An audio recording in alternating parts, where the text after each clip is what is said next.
Grandma hasn't been able to read her Bible for years. Granny walks in to it makes me cry to think about it. Walks in, she gets an eye test. We fit her with the prescription glasses, and she starts reading her Bible out loud, and she's crying. Something she hasn't been able to do for decades, and that perhaps started with a toothbrush over a year. Every second of every single day, we have the opportunity to impact people, whether we work through neat Sandals Foundation in great shape or just out on the sidewalk.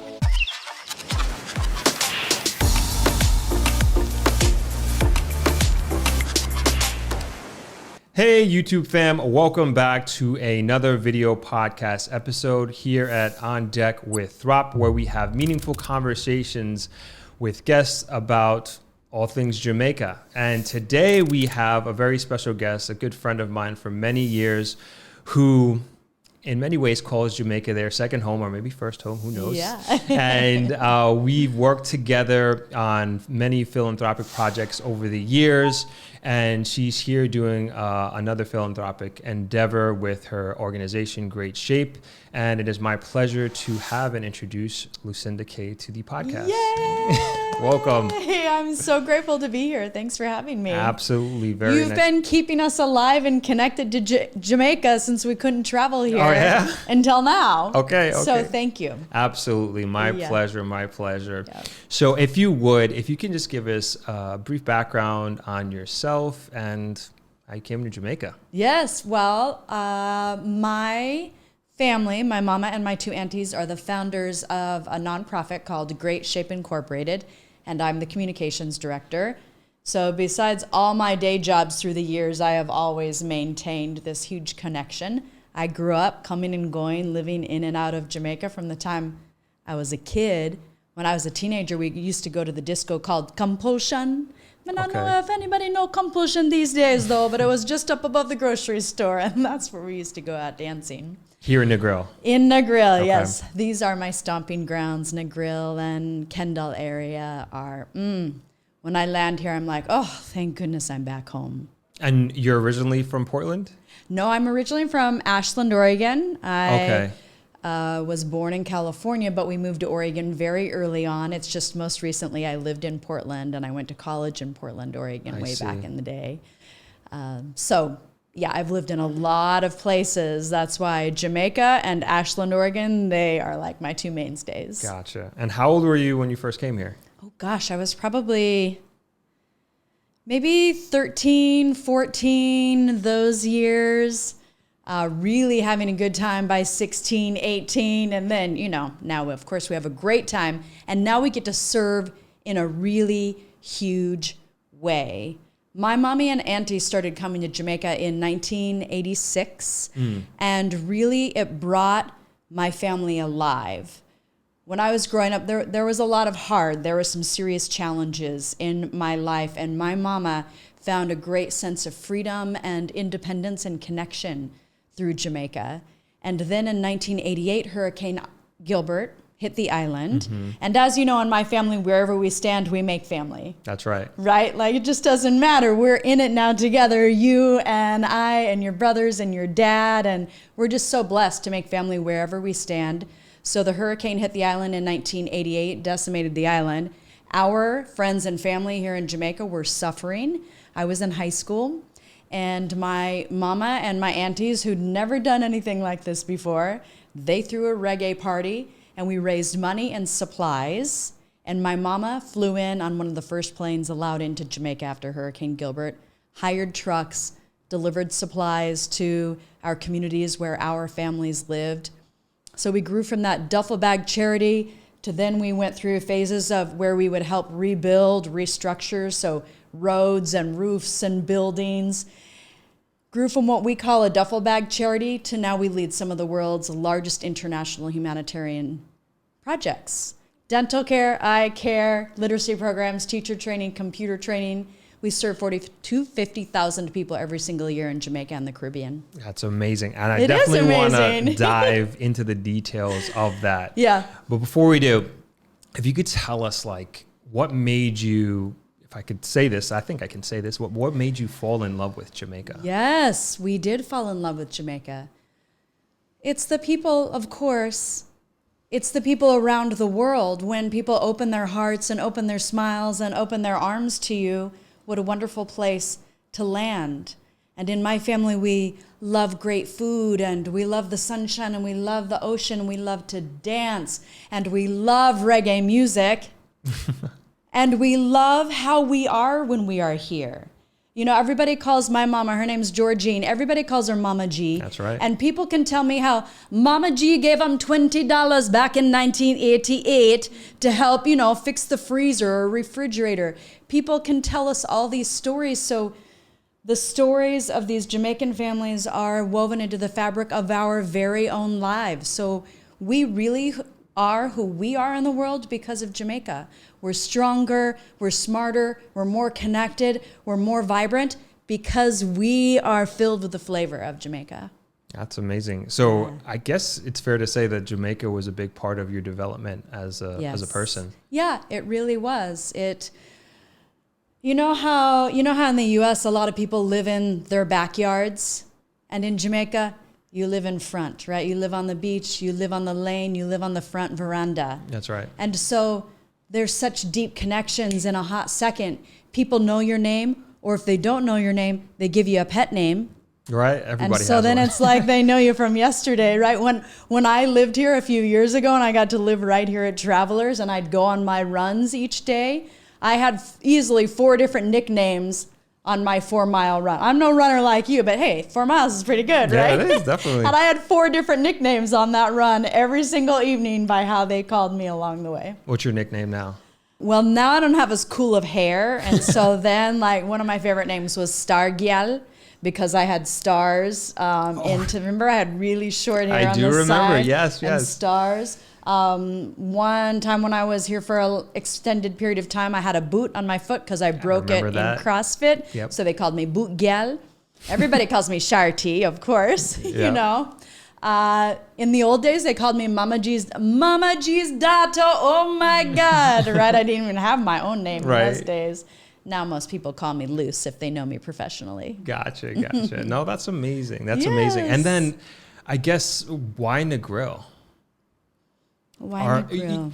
You can answer it either why or how, whatever you think is appropriate. I think how.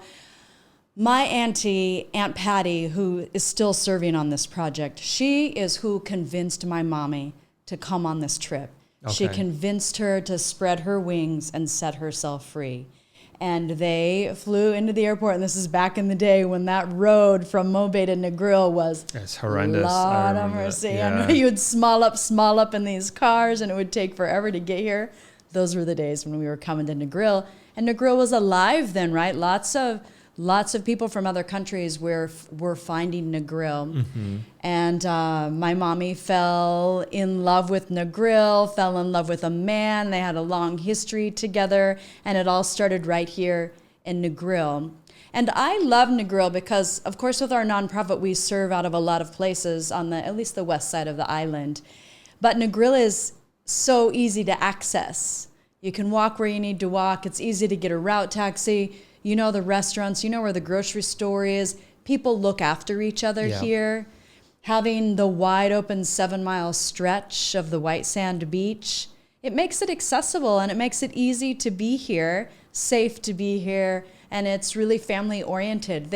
My goodness, Mama would bring kids or let my friends come with us to Jamaica, and the whole community would take care of us, right? We never had to worry about a thing. Right, and that's what I tell people all the time, like one of the greatest, I think, underlying assets of Negril, if you will, mm-hmm. is that it's so easy to navigate. Yes. Very, very easy. Mm-hmm. You can kind of come here, walk around, find your own, can't get lost. Yeah. Like you said, people take care of you here as well. Yeah. And I think, like for me, I think that's one of the greatest advantages of vacationing here or spending an extended period of time here, right? You don't need... And you have access to diversity. Right. Right? Like it's a challenge to get in and out of Mobay, in and out of Ochi. That's exactly what I was going to say. And so you get kind of stuck maybe in the one area, whereas you're here in Negril, you can head to the West End, you can head to Treasure Beach, you can head back toward the cities if you want to. It's easy to reach the mountains and the rivers and the lakes, so to speak, you know? Right. And somebody's always going to be able to guide you there. That's right. Turn right at the pile of TVs.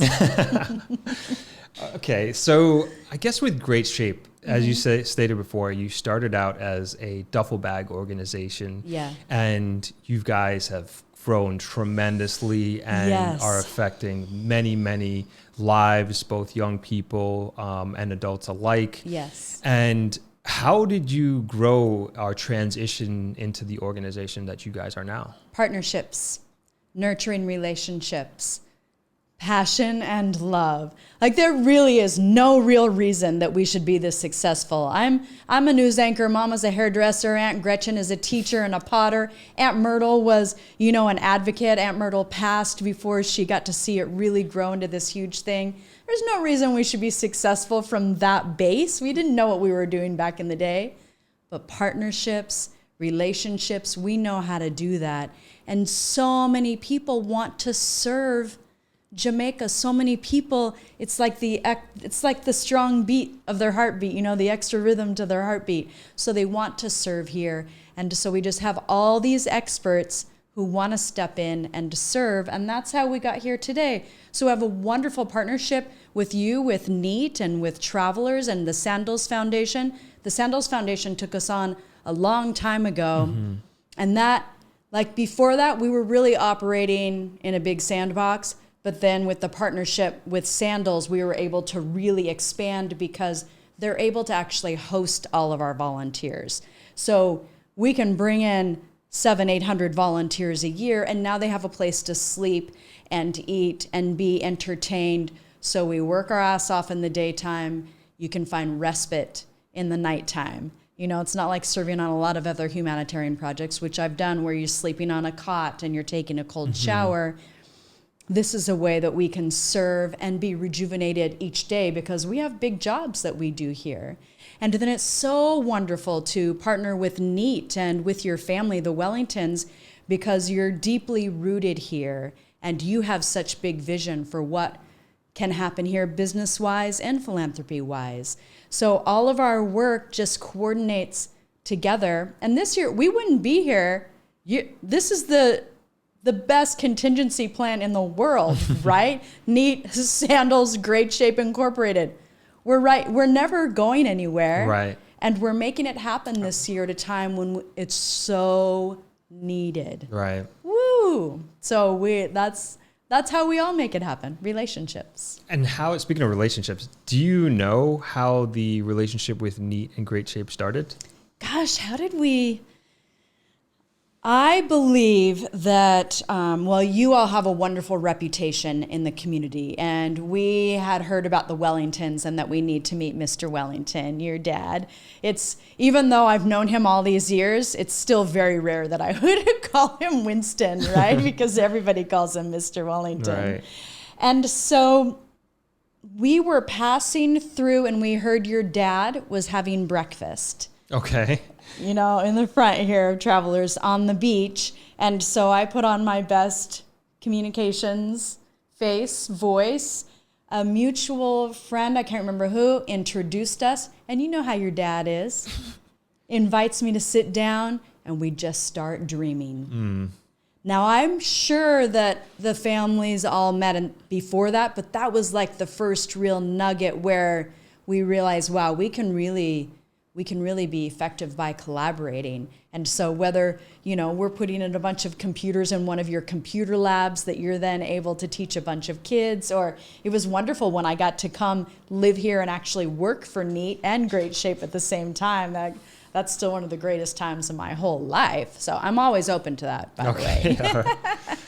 Yeah, so it's, again, somebody knowing, these people need to know each other. They need to connect. And I know how important that relationship is with NEAT and Great Shape, particularly to my dad. And he's always very excited to be working with you guys and having the new computers and always chopping it up with Brad on, I wouldn't say the technical side, Brad will start talking technical and my dad will be okay. Yeah, Brad's our IT guy, so he handles all the technology stuff. Yeah, and it really, I can't tell you the impact that it has. I know for us as an organization and seeing and having the students come in and use those computers, like it's massive. And then so I can only imagine with the other projects that you guys have and like how many lives that you are touching in that instance. And if you could tell us a little bit about those projects that you all are working on, and also the one that you're doing now while you're here. The ripple effect is really something. You know, I am a journalist by trade. That's what my day job is when I'm not doing great shape. And so especially in the early years, I would always bring a news shooter with me, a photographer, and we'd produce these beautiful stories that actually showed the ripple effect of this child heading into one of our dental clinics to get her teeth cleaned and a cavity taken care of. So now she doesn't have any pain. So then she goes to school where our volunteers are working on boosting literacy, and she gets to take a book home. So then she goes home to her home on the lane where they don't have any books inside there. And now she's reading the book out loud to perhaps her grandmother. And she asks, where did you get that book? She finds out about Great Shape. Oh, Great Shape has an eye care clinic. Grandma hasn't been able to read her Bible for years. This literally happens for us. That's incredible. Literally happens. The granny walks in to it makes me cry to think about it. Walks in, she gets an eye test. We fit her with the prescription glasses, and she starts reading her Bible out loud, and she's crying, something she hasn't been able to do for decades. And that perhaps started with a toothbrush over here. Every second of every single day, we have the opportunity to impact people, whether we work through Neat Sandals Foundation in Great Shape or just out on the sidewalk. Each of us has that opportunity to impact and influence. And when we get to be a part of organizations that try to look at it from above, where can we create more connections? How can we affect and impact more people? Woo, that's magic. That's incredible. Like just those touch points. And then and we have, like, since Neat's been around, right? You kind of can see where these things lead. I'm sure you have these stories. Like even that story you just told me about the grandmother and how she was impacted by her grandchild and changes her life, literally. Yes. And you see kids who come in and that may never have had the opportunity to get that book. And you don't know what that means to that kid. Yeah. You don't know how that inspires them and what that could trigger in their brain. And, we have students that are like pilots now. And like some of these students, like my dad doesn't even remember them. Like honestly, he'll like, okay. And they'll be so thankful and so grateful for the class or the computers that you guys will give us that they have to use to learn on. And I mean, it's just incredibly inspiring, and just to hear that story, it just reminds me of really like why we're doing this, right? And how just these little things to us, how impactful that they can be to a student or a parent. Yes. And this year, all of our projects were canceled last year, 2020. No movement coming in or out of the island, right? And so this year we were so hopeful that we would get to launch 1,000 Smiles, our dental project, Eye Care, the Eye Care Project, Teach the Teachers, and Super Kids. The healthcare programs are on standby. They're ready to go as soon as we can get permission from the government to bring our clinics in. They are serving on a couple of other islands right now. However, what a great time. At least Teach the Teachers and Super Kids got to come in at a time when children are really having a tough time accessing education. Either they don't have access to internet or they don't have access to a device. They're not in schools. And so imagine how that's not only affecting their academic development, imagine how that's affecting their social and community development. Imagine should be a second grader and they haven't been in school for the last year and a half. Imagine what that's done to their little development. So right now, we're working with a strategic group of children. Normally we'd be working with 1st through 6th graders at 4 or 5 partner schools. We're working with students here in Westmoreland this time around. Smaller group of students, but very strategic, where they're receiving one-on-one attention. And they're gonna in the end of the couple weeks, they'll be back up to grade level. Awesome. Like our formula, our models are that effective that because it's whole person, it's person-centered teaching. That's also what we model with the Jamaican educators. We have a lot of Jamaican educators volunteering with us right now, so everybody knows what they're doing. And then we had Teach the Teachers. And I believe you ran a similar project this year where you brought in educators who are volunteers and provide professional development for the Jamaican educators, because they're really craving it and needing it. They don't get a lot of access to professional development. Even though the Ministry of Education is, really striving for it, it's hard to make all that happen. None of us can do anything alone. Right. We're all stronger together. So these projects, if we couldn't do everything that Great Shape wants to do in Jamaica, my goodness, at least we're getting to operate in the educational sector, because that's what's really needed right now. I tell you, like, I'm sure you've heard these stories while you've been here, maybe even before you came, about students just simply just not having a device, not having access to internet. And unfortunately, they've been left to fend for themselves. And it's, it's not like America where everybody has a smartphone and everybody has access to internet. So, I mean, what you're doing at a time like this, I mean, incredibly important stuff. And, in America and in other countries, there are many communities who do not have access to internet, do not have access to devices. The difference is that we have more resources, more nonprofits who specifically can handle that situation. Gotcha. So maybe there is a whole neighborhood of kids at risk and they don't have access to the internet. Well, so there are resources in America to work around that and help make it happen. When you come to a country like Jamaica, they don't have access and there really aren't the resources to back it up. So the resources have to come from other places. And I know you mentioned you had to cut a few programs. What other adjustments did you have to make in preparation to make this trip happen? Oh my gosh. Well, I mean, Great Shape Incorporated had to be on the phone with the Sandals Foundation and with NEAT and with government workers and with volunteers. Like, it was pretty constant. And my mommy is the co-director, and my Aunt Gretchen is a co-director, and Brad is a co-director. And they would be on the phone in different meetings. This is while they're doing their day jobs, too. From morning until late at night, trying to figure out, okay, well, if we move these people here, if we can get NEAT opened up over here. Oh, and then there are things to think about, like you have to sanitize the area. You have to bus the children to where you are. You have to feed the children. We have to now carry in different resources. When we used to go into our partner schools, there are teachers about it and principals and guidance counselors. So we don't have to worry that a child is going to walk away. Right, not like they're going to walk away on purpose, but, just get lost or something.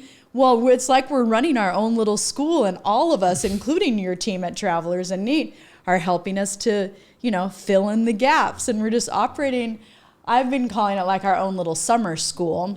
I'm sure all the educators have some better academic words for it, but I like that idea that we're running a sweet summer school for very special, strategically chosen children. Amazing. I think it's pretty sweet. I think so too. All the work is worth it. Yeah.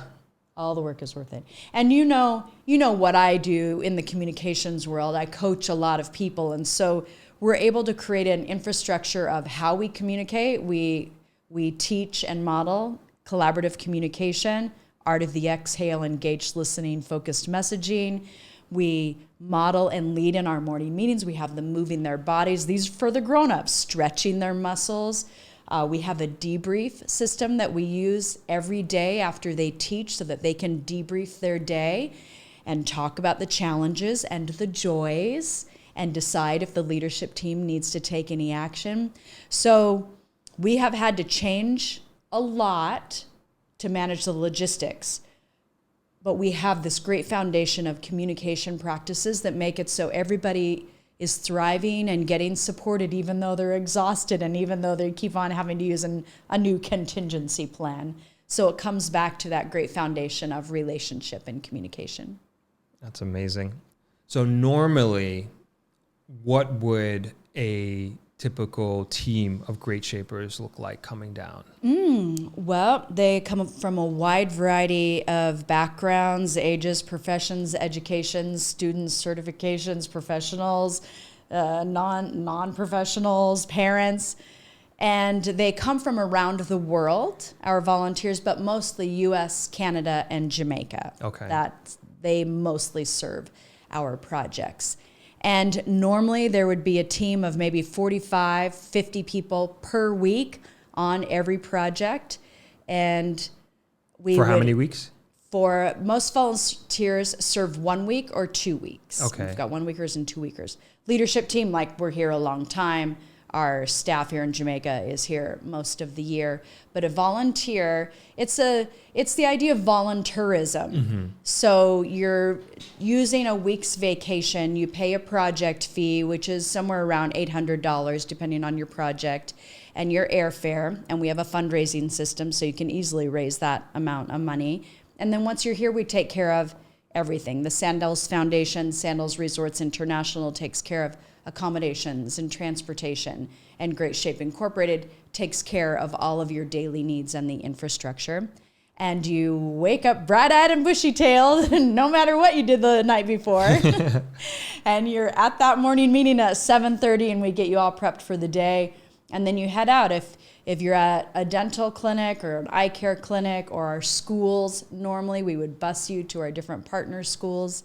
And then you return in the afternoon and you get to relax and prep and nourish yourself and shake your body, do some dancing, hopefully. And if it weren't the pandemic, we'd be taking them to the jungle on Thursday nights. Yeah. We'd be bringing them to Travelers for karaoke That's night. right, yep. We'd be taking them on beach walks, right? Like we'd be heading to Rick's. We'd be doing all of the wonderful, fun, adventurous experiences that you can get while you're here in Negril, while you're also working.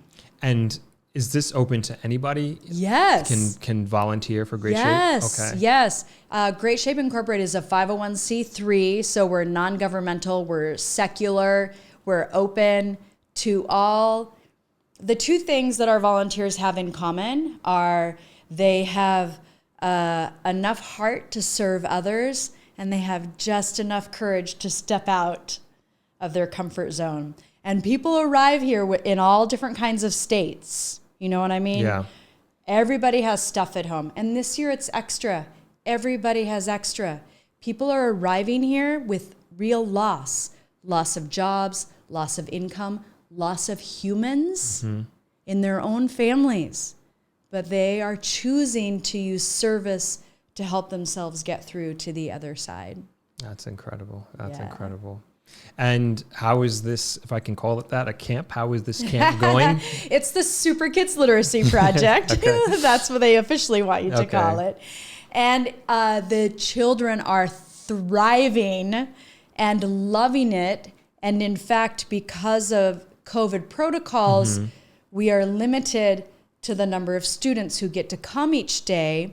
And so we created kind of a rotation system. And as you can imagine, after the first day of the Super Kids Project, those same children were not very willing to wait their turn, right? 2 days from now. And so everyone is really thriving. They're really responding to language arts programs, computers, sports, art, music. We have a great team that's going to lead the music team this next week, DJ Marcos and Rabbit, and they're with a reggae band called Mystic Roots in the U.S.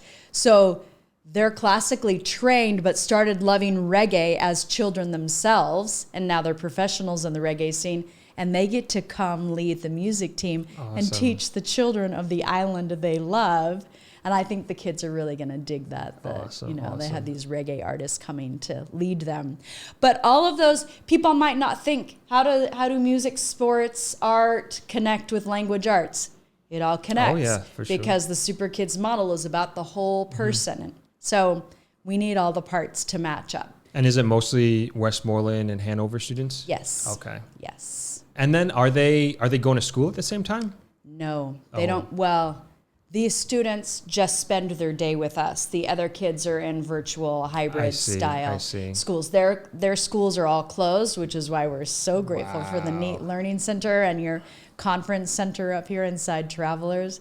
We wouldn't be able to do it without you. No, it's a pleasure. So that's great. why it's here. Honestly, my dad always says that even before we had the nonprofit, that Travelers is a tool to help others. Yes. And so is Neat and the resource center that we created across the street. And that goes both ways, right? Our volunteers and your guests arrive thinking that perhaps they're offering something to someone else. But at the end of a project, And at the end of a vacation stay, you and I always hear the same thing, that my goodness, I received so much more out of this than I ever gave. I mean, people went through literally blossom before my eyes. They may come in that first day hardly able to like roll their shoulders in a circle, right? Because they're so tense. And by the end of the week, they're alive and they like have swagger as they're walking through a room, and children and staff are calling them by name, and people just come alive through service, you know? Yeah, it is only through helping each other that we help ourselves. I've seen that before myself. And do you have the next trip planned? No. Now we will have to wait to go through the process again for that'll be 2022, right? Right. Yeah, so, but I believe because Teach the Teachers and Super Kids is so successful this year, we were able to operate within COVID protocols, and the children and the educators are thriving through it. Then we should be able to expand it some if we can come up with more even next year if the children aren't in school. But let's just be prayerful that they'll be in school next year and we'll be able to operate as normal. Right, whatever that. I want us to go to a better version. You know, when people say, I just want to go back to normal, I'm like, yeah, how about if we just do it better? Right, let's upgrade. Next time, right? Let's do the upgrade, you know? What about you? What are you feeling excited about it, and how do these projects bring in some vibrancy to maybe a sleepy tourist season? Well, I'm glad to see momentum, especially with just the last year, right? It's been devastating for the island, of course, and extremely devastating for students. And so seeing Great Shape come in, like, it's amazing, right? It's just like having family come in finally and doing what they do best and working with you guys. And then I'm just glad my dad, really, I have to give him credit just for having the foresight to create the resource center, because you would have, like, I was thinking very naively thinking like, why are we doing the resource center? Like, we're going to be out this pandemic in a few months, right? No, like, this is here to stay. And he prepared accordingly. And now it's not only your organization, we have another organization coming in November, I believe, that was going to be using the resource center. And it's not just for us. Like, at the end of the day, it's like, how can we continue to use it as a tool, as I mentioned before? And even if it's not our organization, but another organization, to come and use the space to help students and to really give them the best opportunity. So I'm excited that we have that as a resource, and to be using it for different projects and helping to move the yardstick forward, so to speak, and not having our students stay stagnant. Because I feel like last year, moving into 2020 summer, that so many students, they were just falling behind, and they are still falling behind, but at least something is happening. At least we're trying to do something. And I mean, you know, we're just one small organization in the westernmost part of Jamaica. Can only imagine what else is happening that I don't know the details of on other parts of the island. So that's what I'm excited about. Yeah. And isn't it something that you and I both come from a parent where the legacy is alive and in action right now? It's a big responsibility. Sure I know it is for all of you boys. It certainly is for me and mine. But it is really powerful. Like, I feel really equipped and empowered because we got to see all the work that it takes to serve so many people. So we know what is possible. Right. Even in something hard like this. A lot of people don't know what's possible. They think this is the hardest thing ever. But we've seen all of the different aspects of how service gets us out of hard. And so I think that gives you and I a leg up when there's darkness. Right. We know what it is to create light and participate in light and to reflect light. And so I just think the more we can look after each other and use the examples of Mama G and Mr. Wellington, we'll be just fine. Yeah, I think so too. I think so. I agree. Well, it was very nice to have you. Yeah, thank you. And I would love to do it again. And Yes. just to kind of look back, maybe a year from now, and good just idea. understanding, like looking back and watching this and seeing where our mindset was at and how we were thinking about the future. Yeah, that's a great idea. Where can people find out more information? I know you mentioned the website. Yeah, the website is greatshapeinc.org. Like the island is in great shape. And we're on Facebook and Instagram, if I'm good about updating it. Okay. But we're definitely out there. We have a lot of videos on YouTube as well. Great Shape Inc. has a channel. Okay. So people would be able to watch several stories as to how we've impacted life here in Jamaica. And folks can always find me easily. Lucinda Kay is easy to find online, so I'm happy to get people connected with the organization. Okay, amazing. And then if people want to volunteer, Yes, that's where please. they go. Yeah, Okay. we would love to have you volunteer. Yeah, so I definitely encourage you guys, if you're looking to do some work here in Jamaica, this is an amazing, amazing organization to work with. They are really boots on the ground. You can see and feel the impact that they're having. And if that's something that you're looking for, definitely encourage you to check out Great Shape. Thank you so much. Absolutely. And all of us in Great Shape and the Sandals Foundation are sending you so much good luck for the marathon. Thank you so much. And while you're running and recovering, I'll be here at Travelers singing karaoke. Okay, amazing. Sunday night, right? That's right. That's Yeah. right. That's right. We'll That's all right. be here. Okay. Thank you so much, You're Lucinda. Thank you all for joining us. I hope you enjoyed our conversation together, and I will see you in the next one. Peace. Peace.